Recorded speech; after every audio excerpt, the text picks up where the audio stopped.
self study qilib ham ingliz tilini advanced darajagacha olib borsa bo'ladimi? Meni ko'zim yetmaydi. Nega? Self study bo'lganligi uchun. Chunki o'quvchi self studyda bitta ma'lumotni sal to'g'ri tushunib olib, o'sha narsani miyasiga qo'yib bo'lgandan keyin u narsani xatoligini unga chetdan kimdir aytmagungacha advance bo'lishi qiyin bo'lsa kerak. Chunki mavzu shu narsani bilganmanki, bizga yetib o'qib kelayotgan o'quvchilarga o'rgatish qiyinroq, kim noldan boshlayotgandan ko'ra.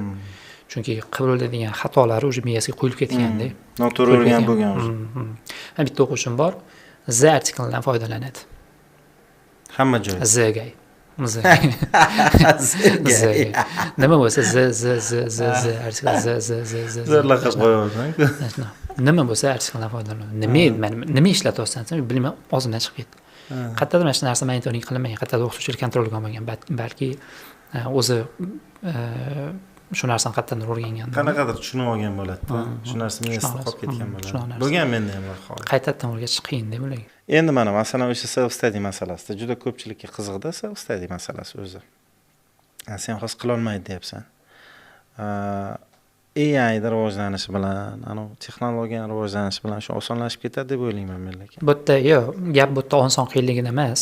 Hozir ham mana Telegramda kanalim bor, mana self study degan. Nomi ham xuddi shunaqa self study. O'zim o'tgan videolarni, ilgari platniy videolarimni bepulga qo'yib qo'yganman. Bu yerda gap asosiy faktor hafsalada bo'lsa kerak. Eng birinchi sabab hafsala. O'quvchilar self studyda odatda hafsala qilmaydi. O'zimizdan qolar gap yo'q. O'zimiz ertaga yugurishga chiqaman. Sportni boshlayman. Mana shu narsalar bilan qolib ketadi. Eng asosiy faktor shu AI bo'ladimi boshqa odamni tarbiyalab qo'ya olmaydi bu narsa.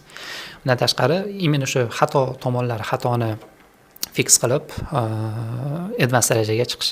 Self study o'zi nima kerak deyilsa, self studyni hozirgi odamlarning tushunchasi sal bizda boshqacha.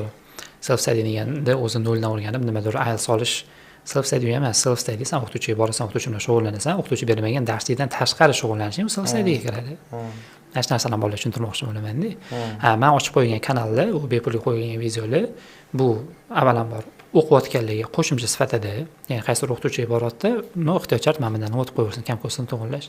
Umuman bilmaydimi, ingliz tiliga kirib ko'rsin. Chunki qanchasi boshlab ko'radi, qanchadir vaqtini ketkazadi, finansini ketkazadi, pulni ketkazadi-da o'qituvchiga. Meniki masalan ingliz deydi. Mashindan foydalan, qara, qiziq bo'lsam, o'xshayottimi yo'qmi? Balki mashina ketidan inglizga sekin o'qituvchi bilan shug'ullanishga kirib kelarsan degan narsa.